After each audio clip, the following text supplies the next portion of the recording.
Some people don't cry when their heart breaks. They just get quiet. They stop reaching for the phone. They start sleeping on one side of the bed like the other side was never used.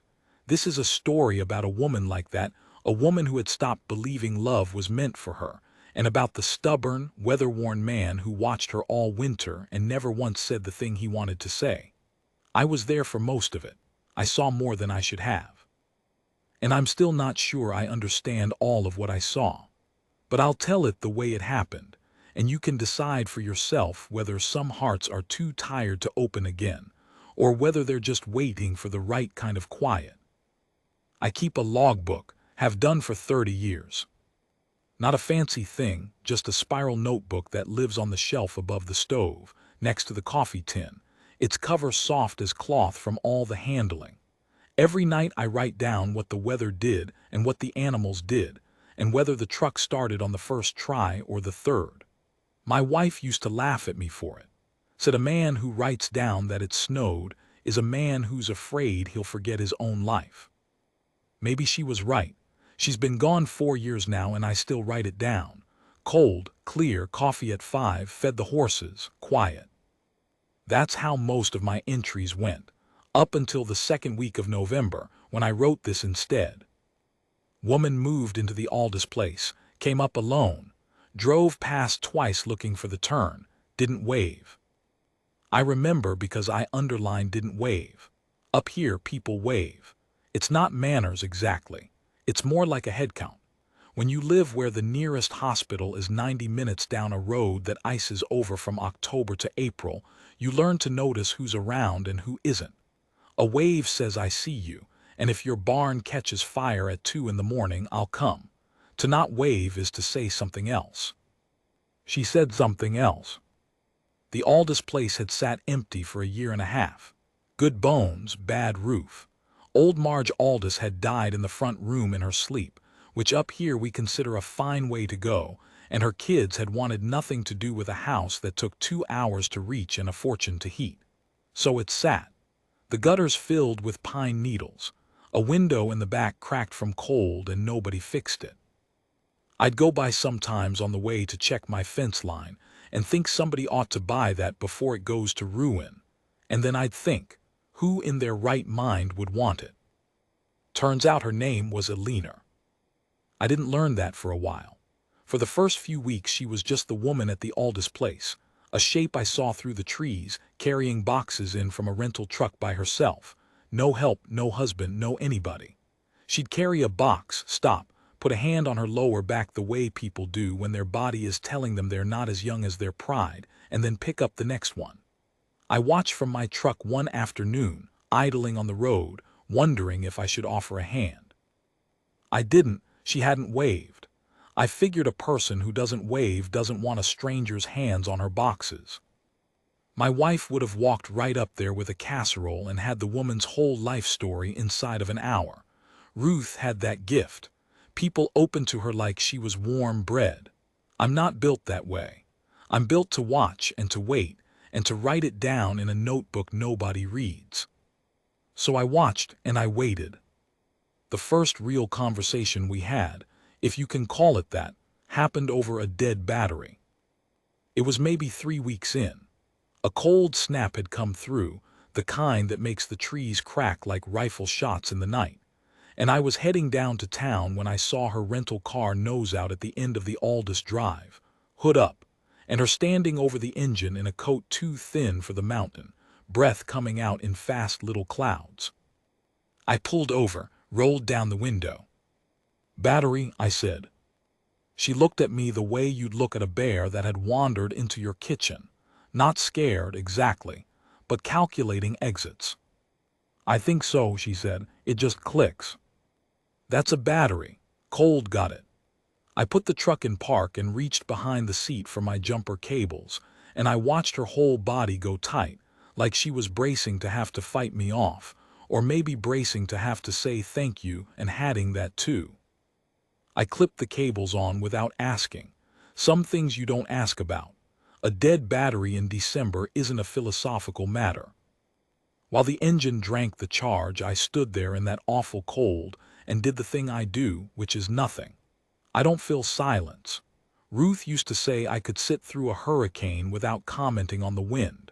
But Eleanor kept glancing at me sideways, and finally she said, in a voice that was trying very hard to be flat, "You don't have to do this."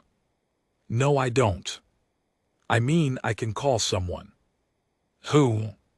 She didn't answer that, and that told me everything. Because up here, when your car dies, there is no someone. There's your neighbor, or there's a very long, very cold wait. She'd come to a place with no someone, and part of her had known that, and part of her, I'd learned this later, had wanted exactly that. She'd come up the mountain to be a woman with no one to call. The engine caught. She let out a breath. "There you go," I said, unclipping the cables. "Drive it around a while before you shut it off. Let it build back up." "How much do I owe you?" I looked at her. Really looked for the first time. She had gray coming in at her temples she hadn't bothered to color out. Lines at the corners of her eyes that meant she'd once laughed a lot, though she didn't look like she'd laughed recently. And a way of holding her jaw set, braced, "Don't you dare be kind to me," that I recognized, because I'd seen it in the mirror after Ruth passed. It's the face of a person who has decided that needing things from other people is a wound they can't afford to reopen. "You don't owe me anything," I said. "This is just how it works up here. Somebody's stuck, you stop." "I'd rather pay you." "I know you would." I coiled the cables. "That's why I won't take it." She stared at me. I don't think anyone had said no to her generosity as a shield in a long time. And for just a second, half a second, something moved behind her eyes. Something that looked less like the bear in the kitchen and more like a person who is very, very tired of carrying all her boxes by herself. Then it closed. She got in the car. "Thank you," she said, clipped, to the steering wheel more than to me. "Name's Cormac," I said. "Place up the road with the 2 horses."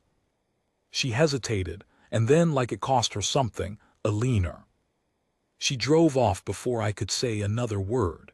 But she took my advice. I saw her car looping the back roads for the better part of an hour, building the charge back up, headlights sweeping through the trees as the dark came down. Around and around, going nowhere, keeping the engine alive. That night I wrote, "Jumped Eleanor's car. She hates being helped. Recognize the disease." Now I've told you I watch. I want to be honest that watching is a strange and lonely thing, and I'm not always proud of it. A man who lives alone develops habits that would look peculiar to people with fuller lives. I noticed her lights. I noticed when they went out at night late, always late, 1, 2 in the morning, the blue flicker of a television or maybe a laptop, a woman not sleeping. I noticed she didn't get mail for the first month, and then one day a single letter, and she stood at the end of the drive holding it for a long time before she went inside. I want to be clear that I wasn't spying in the ugly sense. I was doing the mountain thing, the headcount thing. But somewhere in those first weeks, it stopped being a headcount and started being something I didn't have a clean word for. I found myself timing my fence checks to the hour she was outside. I found myself hoping her lights would be on. I hadn't hoped for anything in 4 years. It unsettled me. The thing about winter up here is that it makes strangers into neighbors whether they like it or not. You cannot survive the season alone. This isn't sentiment, it's arithmetic. The plow doesn't come. The power fails. The propane man won't drive the last 6 miles when it drifts. And so, in December, the mountain made its introductions on its own terms. It started snowing on a Thursday, and it did not stop. By Saturday there was 3 feet of it and more coming, and the wind had started, and I did what I always do, checked my own place, then got in the plow truck to break the road, because if I don't do it, nobody does. I've got the only rig up here heavy enough to move that kind of snow. I plowed my drive, and then I plowed down to the county road, and on the way back I turned into the Aldous place. Because it's what Ruth would have done, and because I'd already stopped pretending, I wasn't thinking about the woman up there. Her drive hadn't been touched. Her car was a white lump. And when I got up near the house, I saw why nobody had shoveled. The front door was open a crack, and Eleanor was sitting on the floor just inside it, in the cold, with her back against the wall and her knees pulled up and her face in her hands. Not crying. I want to be accurate. She wasn't crying. She was doing the thing that's worse than crying, sitting very still, staring at nothing. The way people sit when the crying is all used up and there's just the dry ache left underneath. I killed the engine. The silence of a mountain in a snowstorm is a total thing. It swallows you. I walked up through the snow. I'm not a young man, and my knees announced every step, and I stood in her doorway and I did not know what to say because I never know what to say, and so I said the truest and stupidest thing. Your door's open. You're letting the heat out. She looked up at me. Her eyes were red-rimmed and dry. There is no heat, she said. The furnace died last night. Here is where I should tell you what I didn't know yet, though I'd piece it together over the months to come, from a word here and a silence there, because Eleanor did not offer her history. She defended it like a fortress. But I'll give it to you now plainly, so you understand what I was looking at that morning in the doorway. Eleanor had been married for 22 years to a man named Douglas who taught at a university, and who, at some point she could never quite locate on a calendar, had stopped seeing her. Not cruelly. That was almost the worst of it. There was no cruelty to point to, no bruise, no screaming. He'd simply looked at her one day the way you look at a chair you've owned for a long time. She was furniture. She was part of the house. And she'd spent years telling herself that was what marriage became, that the wildness thinned out into something calmer, and that calm was its own kind of love, until the afternoon she found the emails and understood that the wildness hadn't thinned out at all. It had just moved. To a woman named Paige, who was 34. She was 46 when the divorce finished. 47 when she signed the papers on the Aldous place, sight unseen, from a listing photo that had been taken in summer when the house looked hopeful. She had 2 grown children who loved her in the distracted way grown children love, a phone call on Sundays, a visit at holidays, lives of their own that had rightly pulled them past the horizon. She had a career she'd quit, or that had quit her. I was never sure which. And she had sitting in her chest like a stone she'd swallowed, one immovable belief. That she'd had her chance at love. That she'd bet everything on it twice, once when she married, once when she stayed and lost both times. And that a woman does not get a third hand dealt at 47. The table's closed. The dealer's gone home. She had come up the mountain not to start over. People misunderstand that. She hadn't come up to heal. She'd come up to stop, to find a place quiet enough and hard enough and far enough away that she could finally set the whole exhausting project of hopping down by the side of the road and walk away from it. She wanted to be somewhere that asked nothing of her heart. The mountain, she'd thought, would let her go numb in peace. The mountain had other plans. It always does. But I didn't know any of that in the doorway. I only knew there was a woman on the floor in a house with no heat, and a storm that was going to last 3 more days, and that she was going to freeze or worse if she stayed there, and that she would rather freeze, I could see it in her face, than come down the road to a stranger's house and be helped. "You'll come to my place," I said. "Furnace like that in this cold, it's a 2-day part order minimum. Roads won't clear till Tuesday." "I'm fine." "You're sitting on the floor in a coat, and I can see your breath." I said I'm fine. And there it was, the flash of it, the anger, the pride, the whole armored thing standing up inside a woman who was probably too cold to feel her own feet. I didn't come here to be." She stopped, pressed her lips together, looked away. I've thought a lot about what I said next, because I think it's the only right thing I said that whole first month, and I said it by accident. "I know you didn't," I said. "I'm not offering because you can't manage. I can see you can manage. You'd manage yourself right into a hospital or a grave, and you'd do it politely, and you wouldn't ask a soul. I've got no doubt about how tough you are. I'm offering because I don't want to spend the next 3 days wondering if the woman up the road froze to death out of spite." Something cracked, not open, not yet, but cracked. She let out a sound that was almost a laugh. One short breath of it, involuntary, surprised out of her. Out of spite, she repeated. Seen it happen, I said, which was a lie but a useful one. She looked at me for a long moment. Snow was coming in the open door and settling on the floorboards between us and not melting, which tells you how cold that house was. And I watched her do the math, the awful, humiliating human math of a proud person weighing survival against dignity, and finding, just barely, that survival won. I have a cat, she said finally, like a surrender, like an accusation. I've got room for a cat. His name is Winston. He doesn't like people. Then we'll get on fine. And that, a dead furnace, a 3-day storm, a cat named Winston who didn't like people, that was how Eleanor came down the mountain to stay in my house. Not because she wanted to, because the weather made her. Because sometimes the only way a person who has locked every door will let you in is if the sky itself kicks one of the doors down.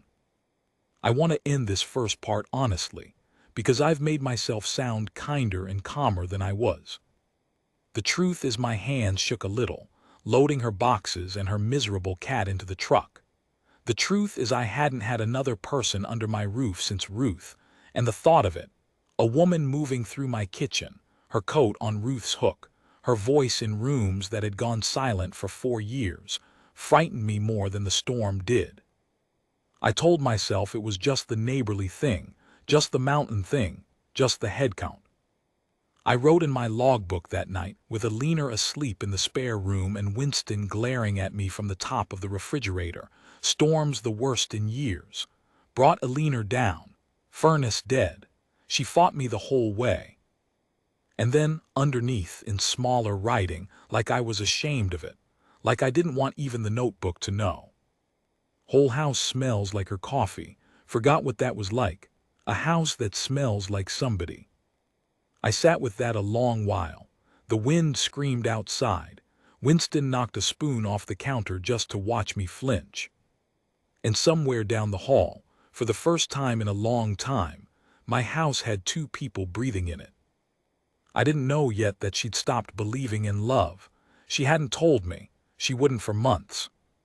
But I think, sitting there that first night, listening to a stranger breathe through the wall, I think some part of me had already decided I was going to change her mind. Not with words. God knows I don't have those. But with the slow, stubborn, unglamorous thing this mountain teaches you if you stay on it long enough. That you show up, and you show up again, and you keep showing up through the cold without being asked, without keeping score, until the person who swore they'd never let anyone in looks up one day and finds you've been standing in the doorway all along. That's not how the story ends. It's barely how it begins. But it's where I'll stop for now. Y'all think love announces itself. Fireworks, music, a moment you can circle on a calendar. But most of the love I've seen in my life came in disguised as ordinary chores. A furnace fixed without being asked. A plate of food left within reach of a person too proud to say they were hungry. A silence held open long enough for someone to finally speak. This part of the story has no grand gestures in it. It has firewood and coffee and a cat, and a woman learning, against everything she'd sworn, that being taken care of doesn't have to mean being trapped. It moves slow, the way real thaws do. Bear with it. Winter is long up here and it doesn't break all at once. 3 days became 5. 5 became a week and a half. The furnace part had to come from a warehouse 2 states over, and the roads froze it in transit. And every day I'd call the supply place, and every day a bored voice would tell me still in transit, sir. And I'd hang up and tell Eleanor still in transit, and she'd nod like she'd expected nothing else. I think she'd stopped expecting things to arrive. People, parts, help. In her experience, they were all still in transit, indefinitely, forever. We fell into a rhythm without meaning to. I get up at 5. Always have. That first morning she came out at past, wrapped in one of Ruth's old cardigans she'd found on the hook. She apologized for it, mortified, and I told her Ruth would have wanted it worn rather than eaten by moths, which was true, and she sat at my kitchen table and watched me make coffee like she was studying a foreign ritual. You grind the beans, she said. Ruth's way, said, instant coffee is what you drink when you've given up. Eleanor looked into her cup. I've been drinking instant for a year. I didn't say anything to that, but I ground her a cup every morning after without asking, and I noticed she started coming out at 5:15 instead of 5:30, and then at 5, and by the end of the second week she was up before me some mornings with the grinder already going, and neither of us ever remarked on it. That's the thing about small kindnesses. Name them and they get shy. You have to let them happen sideways. Winston, the cat, hated me for exactly 9 days. He established himself on top of the refrigerator like a gargoyle and dispensed judgment. He knocked things off counters. He ignored the bed I made him and slept in my good boots. Eleanor kept apologizing for him, and I kept telling her not to, because the honest truth was I liked having something in the house with opinions. On the 10th day I came in from feeding the horses, half frozen, and sat down heavy in my chair by the stove, and Winston looked at me for a long moment, jumped down, crossed the whole room, and climbed into my lap like he'd been doing it his entire life. Then he glared at me as if to say this changes nothing. Eleanor at the table went very still. When I looked up, she had the strangest expression on her face. He doesn't do that, she said quietly. He doesn't do that with anyone, not even, she stopped. I knew the shape of that unfinished sentence, not even with Douglas, not even with the man she'd married. Cats know things, I said, and scratched Winston behind the ears and pretended I hadn't noticed her eyes go bright. I want to tell you about the firewood, because it's the closest I can come to explaining how it happened.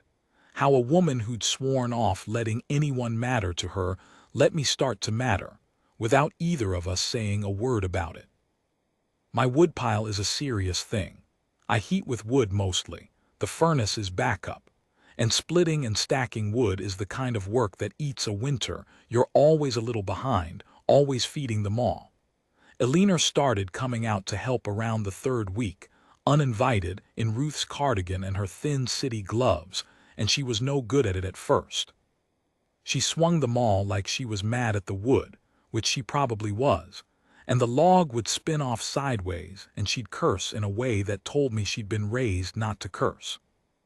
I didn't offer to take over. That was the trick of it, though I only half understood it then. Every man in her life, I'd wager, had solved her problems for her, had taken the maul from her hands, gently, condescendingly, here, let me, and every time they did it they'd told her something underneath the kindness.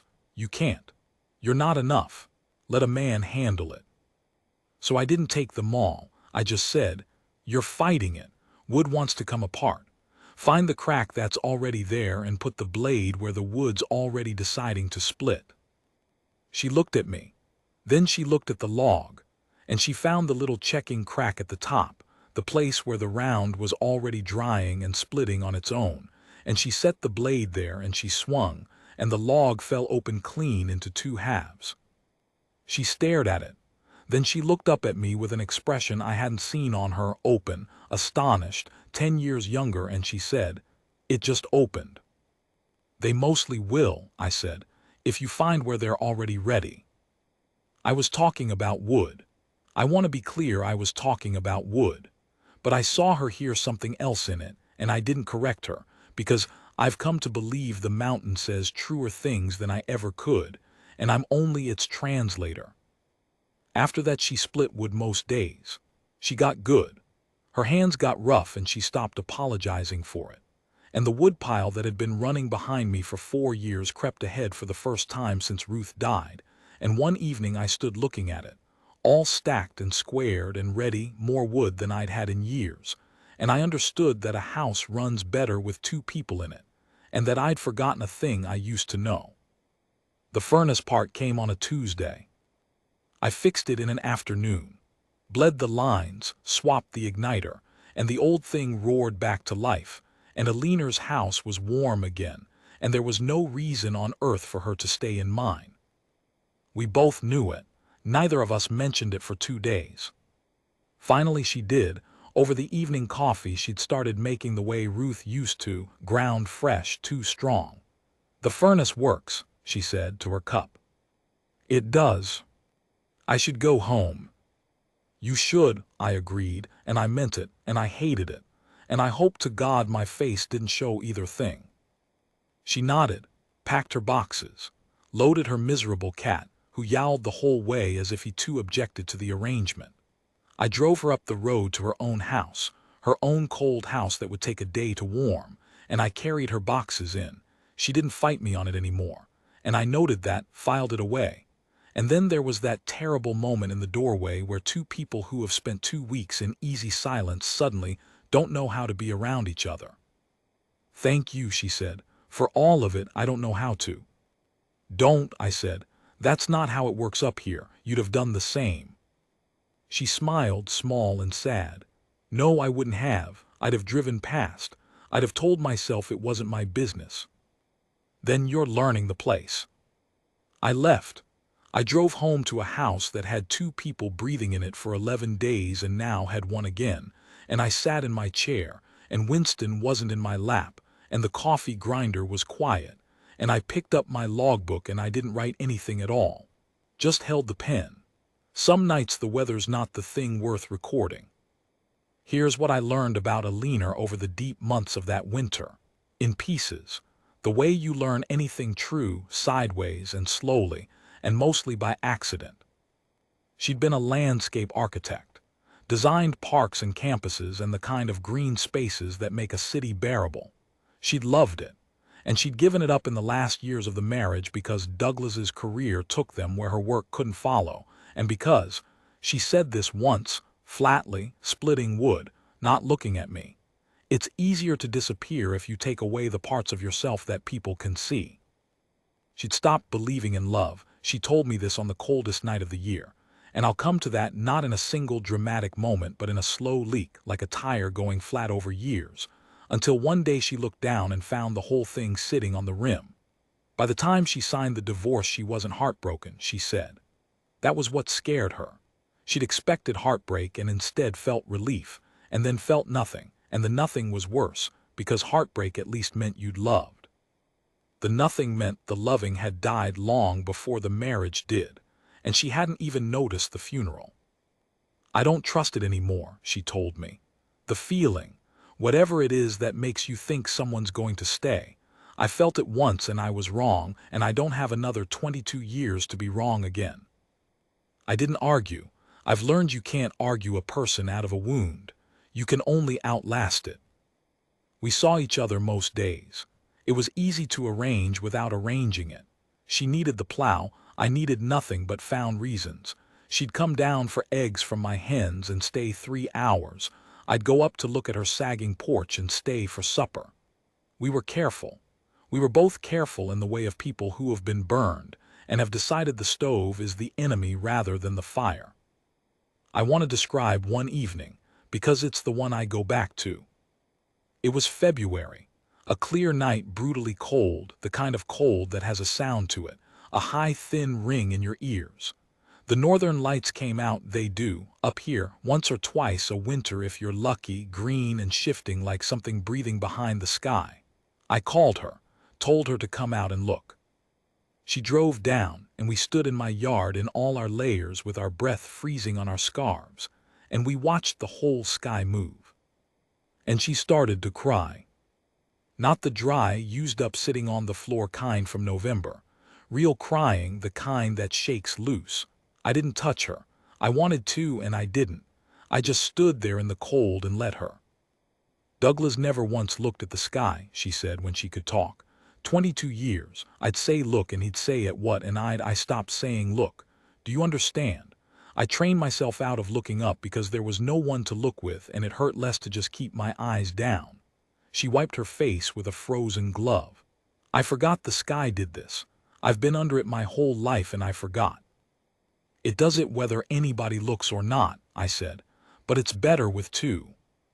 She turned and looked at me then in the green light, and I have to tell you I have not been looked at like that in a very long time, maybe ever, and I am not a man who has the words for it.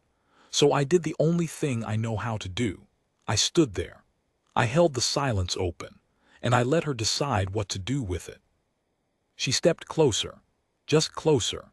Not into my arms, she wasn't ready and neither was I, two old fools frightened of our own thaw, just close enough that our shoulders touched, two people bundled against the cold, watching the sky do the thing it does whether anyone looks or not.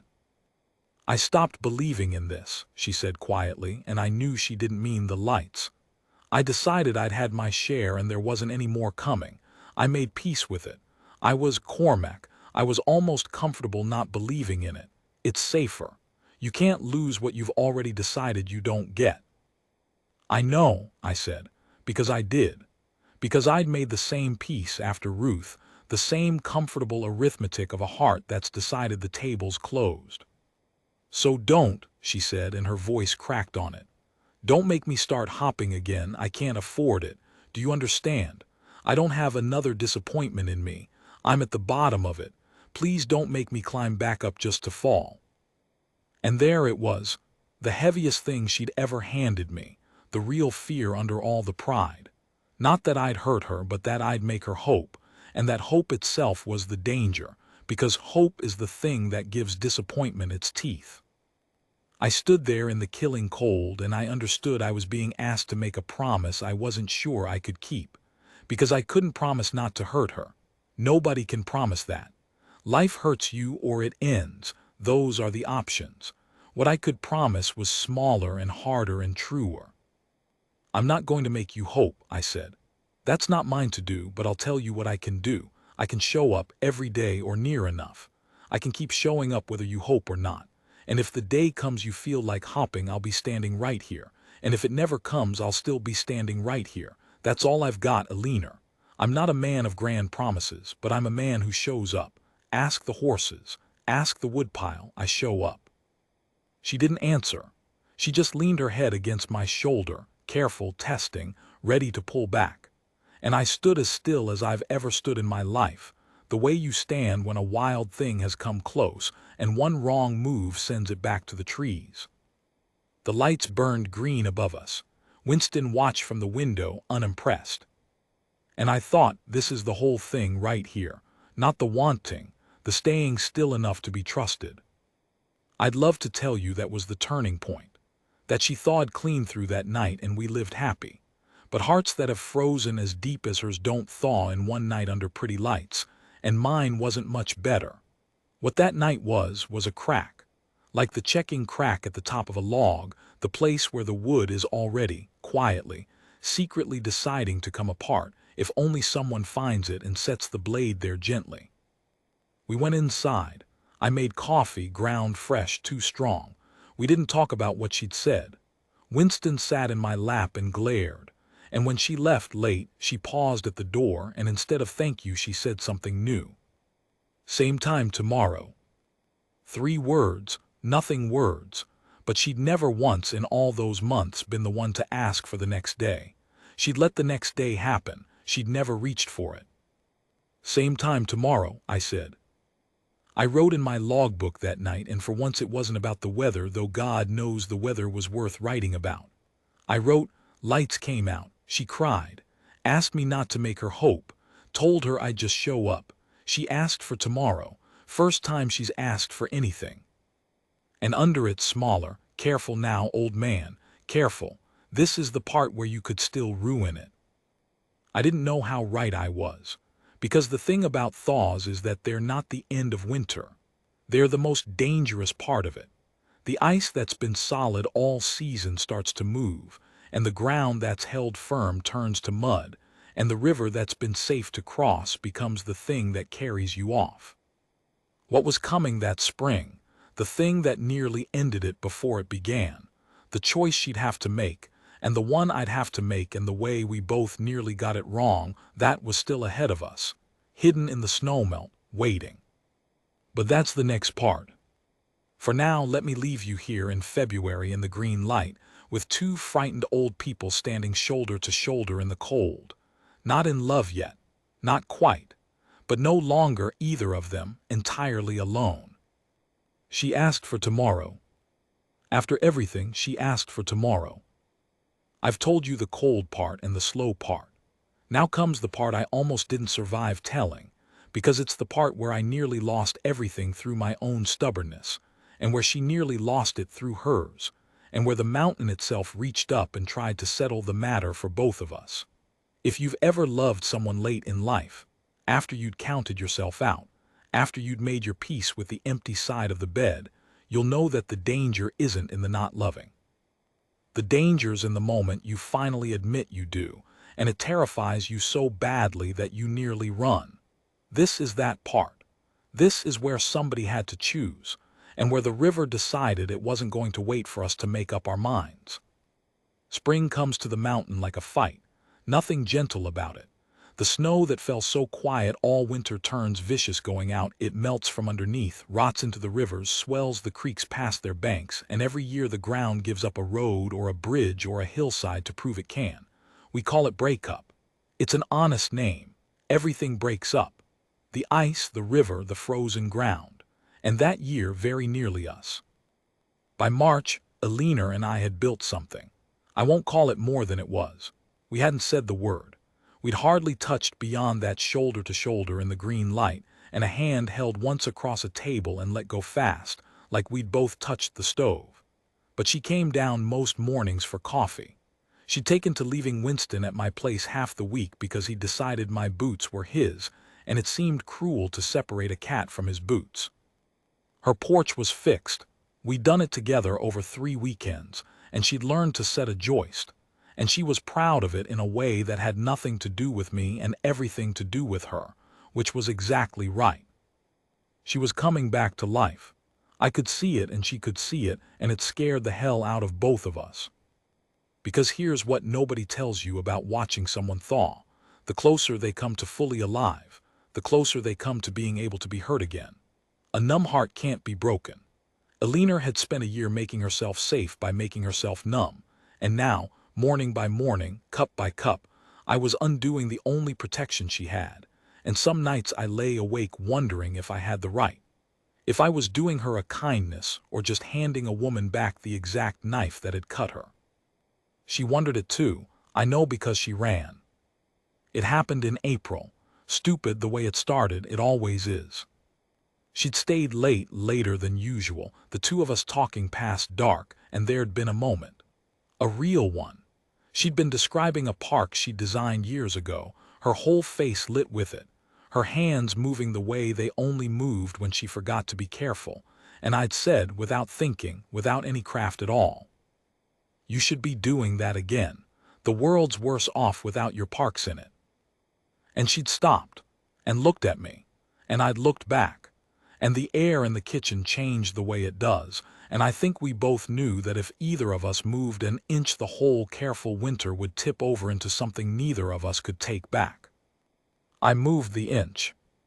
I reached across the table and put my hand over hers, and I didn't pull it back this time, and I said, "Old fool, 61 years old and shaking like a boy, Eleanor. I need to say a thing and then you can do whatever you want with it. I love you. I've loved you since about the second week you were splitting my wood wrong. I know what you asked me in February. I know I said I wouldn't make you hope. But I can't sit across this table one more morning pretending I don't." She stood up so fast the chair went over. "Don't," she said. And her face, God, her face. It wasn't anger. I could have handled anger. It was terror. Pure animal terror, the bear in the kitchen looking for the exit, except now the kitchen was her own opening heart and there was no exit from that. "Eleanor, you said you wouldn't." Her voice was shaking. "You promised me. You said you'd just show up. You said you wouldn't make me, and now do you know what you're asking? Do you know what it costs me to believe you? I did that. I did exactly that. I stood in front of a man and I believed him and I gave him 22 years and he looked at me like furniture, Cormac, like a chair, and you want me to do it again? At 47. With as she gestured at me, at the house, at the whole impossible mountain. I can't. I made my peace. I was fine. I was finally fine, and you." She grabbed her coat. She was crying now and furious that she was crying. "Don't drive," I said. "Roads are bad, the melts, Eleanor, the creek crossings flooding, don't." "I know how to drive."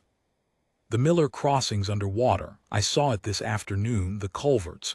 You can't get across, please, just wait, sleep here. I'll take the couch.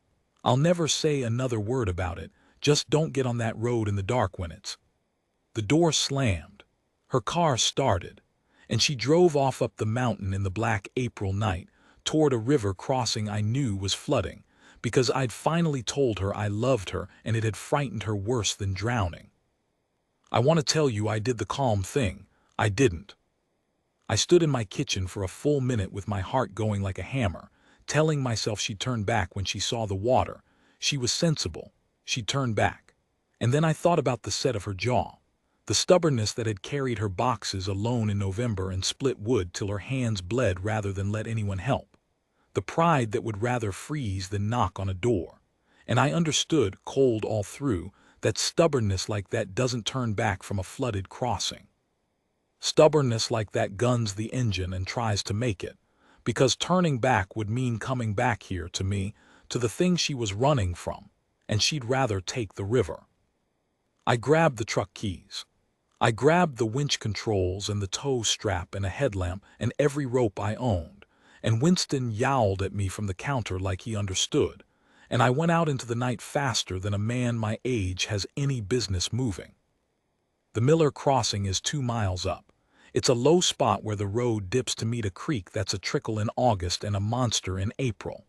There's a culvert under it that can't handle the melt, and every few years the water goes over the road, a foot deep, 2 feet, moving fast, brown and full of ice and branches. You cannot drive it. People have tried. There's a reason we count heads up here. There's a reason we wave. I came around the last bend, and my headlights caught it, and my heart stopped. Her car was in the water, nose down in the ditch on the far side where the current had caught it and pushed it off the road, water up over the wheels and rising, the whole thing tilting, and the river shoving at it, mean and patient, the way a river is.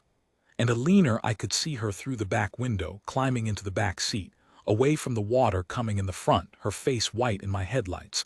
And even then, God help her, she wasn't waving. She wasn't calling out. She was going to try to solve it herself. She was going to drown politely rather than scream for help. I have never moved like I moved that night. I don't remember deciding anything. I remember the cold of the water hitting my chest as I waded in with the strap, the current trying to take my legs, the sick strength of it. I remember shouting her name and her turning and seeing me and her face just breaking. All the terror and pride and armor washing off it at once, leaving something naked underneath. A woman who did not want to die alone in a river in the dark after all, no matter what she'd told herself, no matter what peace she thought she'd made. "The window," I shouted over the water. "Get the window down. I can't open the door against the current, Eleanor, the window." She fought it down. The electric still worked, thank God, and I got the strap through, got it around the seat post, got the other end to a spruce on the bank, and I hauled her out through that window into water up to my chest, and the river grabbed at both of us. And for one long, horrible moment I thought it had us. I thought the mountain was going to take the 2 of us together as some kind of terrible joke. And then my boot found a rock, and I found the strap. And I pulled us both hand over hand toward the bank while the river screamed and shoved and finally, grudgingly, let go. We fell together onto the mud, soaked, freezing, alive. Behind us her car gave up and slid the rest of the way into the ditch, and the water closed over the roof, and we watched it go under, and neither of us said anything because we were both thinking the same thing, which was, that could have been us. That was almost us. She was shaking so hard she couldn't speak. Shock, cold, terror, all of it. I got her up the bank and into my truck and cranked the heat, and I got a blanket around her and I held her. She let me finally fully. She turned into my chest and gripped my soaked shirt in both fists like the river was still trying to take her, and I felt her whole body shudder, and I just held on, the way you hold on when a wild thing has finally decided you're the safe place instead of the danger. When she could talk, her voice was wrecked. "I almost died," she said, "because I was too proud to sleep on your couch. I know. I almost drowned rather than sit with Cormac. What is wrong with me?" "Nothing that isn't wrong with me too," I said. I sat in my kitchen for a whole minute telling myself you'd turn back, because I didn't want to feel like a fool chasing a woman who told me to leave her be. My pride nearly cost you your life just as much as yours did. We're a matched set. Two old mules who'd rather go over a cliff than admit we need pulling back from the edge. She laughed. It came out half a sob, but it was a laugh. And then she went quiet, and she was quiet a long time, the heater roaring, the wrecked river running black outside the windows, her car somewhere under it. And when she spoke again, her voice was different, steadier, like something had been decided in her. Some argument she'd been having with herself for a year and a half finally settled, not by me, not by any word I'd said, but by the plain arithmetic of a river that had shown her, in the space of 5 minutes, exactly what she'd been choosing all along. I told myself I'd made peace with being alone, she said. I told myself I didn't believe in it anymore, love, any of it. I told myself so many times I started to think it was true. She turned and looked at me, and there was no armor left on her at all. It had all gone into the river. But that's not peace, Cormac. That's just a slower way of drowning. I've been drowning politely for 2 years and calling it fine. And tonight I was in the water, and do you know the last thing I thought? Before you came, I thought I never let him carry my boxes. I thought I made him grind me coffee for 4 months and I never once said it back. That's what I thought I was dying with, not Douglas, not 22 years. Just you grinding coffee and me too much of a coward to. You don't have to. I love you, she said it fast, like ripping out a splinter, like it hurt and the only way through was fast. I love you and it terrifies me, and I've been running from it since February and it nearly killed me, the running, it literally nearly, so I'm done. I'm done running. I don't have another disappointment in me, I told you that and it's true, but I don't have another year of politely drowning in me either. So, there, I said it. Do whatever you want with it. Her own words, the ones I'd said to her across the table an hour and a lifetime ago, handed back to me, soaked and shaking and true. I didn't say anything clever. I told you I never do. I just reached over and I put my hand against the side of her face, my rough, cold hand against her cold, wet cheek, and she leaned into it and closed her eyes, and the two of us sat there in a truck by a flooded river in the dark, alive, soaked to the bone, 61 and 47, both of us having sworn off exactly this, both of us wrong. She didn't rebuild at the Aldous place. It flooded that spring anyway.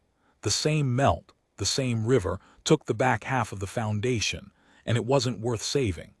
She moved her boxes down to my place for good, and this time I carried every one of them, and she let me, and Winston established himself on top of my refrigerator as the permanent magistrate of the household. She went back to designing. Started small, a memorial garden for the church down in town, then a park for a school 2 valleys over. Her hands remembered. Her face lit up the way it had that night at my table, and now there was someone across the table to see it, and she'd catch me watching and roll her eyes and call me a sentimental old fool, and I'd agree, because I am one, and there's no shame left in it at my age. We married in October up in the high meadow, with the aspens gone gold and the first snow already dusting the peaks above us. The two of us and a handful of the mountain people who'd learned to wave to her by then. Her grown children came, wary at first, then not. Her daughter cried, told me quietly by the truck afterward, I haven't seen my mother look at anyone like that. Not ever. Thank you for finding her up here. I told her the truth, which was that I hadn't found her. The mountain had. The furnace had died and the storm had come and the river had nearly taken her. And I'd just been the fool standing in the doorway the whole time, waiting for her to look up. I still keep the logbook. Ruth's old spiral notebook filled up years ago. I'm 3 notebooks past it now. Most nights it's still the weather and the horses and whether the truck started. Cold, clear, fed the horses, quiet. But the quiet means something different now. It's not the quiet of a house with one person breathing in it. It's the quiet of 2 people who don't need to fill it, Eleanor at the table with her drawings, me in my chair with my notebook, Winston glaring at us both from the fridge, the fire going, nobody saying a word because none is needed. She reads the logbook sometimes over my shoulder. She likes the old entries best, the November ones. Woman moved into the Aldous place, didn't wave. She laughs at that one every time. I didn't wave, she says, because I'd come all the way up a mountain to make sure I'd never have to wave at anyone again. I know, I say. And you waved anyway, for months. You just kept waving. That's the mountain way, I tell her. Somebody's stuck, you stop. She puts her hand on the back of my neck, rough hand, a woodsplitter's hand now, and she reads the last thing I wrote that first night, the small shamed line under the weather. Whole house smells like her coffee. Forgot what that was like. A house that smells like somebody. She doesn't say anything about that one. She never does. She just leaves her hand there a while, and outside the first snow of another winter comes down quiet over the meadow, the way it does whether anybody looks or not. But it's better with two. I never did find the words for it. 64 years old and I still don't have them. So I write down that it snowed, and that the horses are fed, and that she's at the table with her drawings and the lights on and the coffee's ground fresh and too strong. And some nights, when I've had a whiskey and I'm feeling brave, I write down the other thing. The thing I'd stopped believing in too, before she came up the mountain to teach us both we were wrong. I write not alone. And then I put the pen down, because the mountain says the rest of it better than I ever could, and because she's calling me to come look. The lights are out again, green behind the sky, the whole thing breathing, and I'm not going to be the fool who keeps his eyes down. Not anymore. She taught me that, the woman who'd stopped believing in love.